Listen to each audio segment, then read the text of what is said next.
Pemirsa, kedapatan bawa senjata landep jenis kerambit oleh anggota Polsek Seberang Ulu 2 Palembang pas lagi ngelaku kegiatan patroli rutin.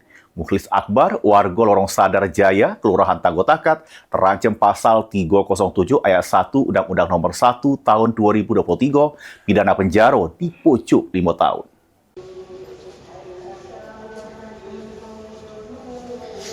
Mukhlis Akbar, warga Lorong Sadar Jaya, Kelurahan Tanggotakat, Kecamatan Seberang Ulu 2 Palembang. Cuma pisau pasrah, sesudah kedapatan bawa senjata landep jenis karambit. Pelaku diamankan oleh anggota Polsek Seberang Ulu 2 Palembang pas lagi ngelaksanakan kegiatan patroli rutin lintas di Kelurahan 16 Ulu. Kapolsek Seberang Ulu 2 Palembang, Kompol Dedi Rahmat Hidayat, ngatoke bermula dari anggota yang curiga dengan gerak-gerik pelaku, sehingga langsung dilakukan penggeledahan yang ditemukan sebilah kerambit sama 2 ekor obeng. Dalam ini memang si tersangka residivis.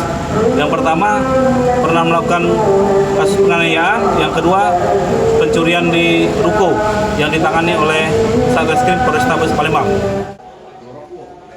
Akibat perbuatannya, pelaku terancam pasal 307 ayat 1 Undang-Undang Nomor 1 Tahun 2023 tentang KUHP terkait kepunyaan, penyimpanan, penguasaan atau membawa senjata landep tanpa hak.